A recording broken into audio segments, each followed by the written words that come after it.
You ask Tiger to solve. This deals with linear equations with one unknown. The final result is y equals 1 over 2. Let's solve it step by step. Simplify the expression. Simplify the arithmetic. Swap sides.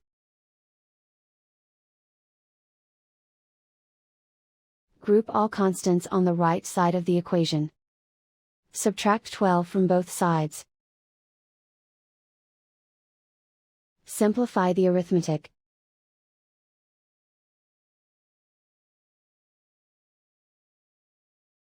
Isolate the y.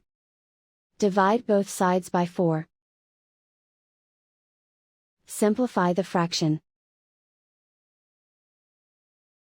Find the greatest common factor of the numerator and denominator. Factor out and cancel the greatest common factor.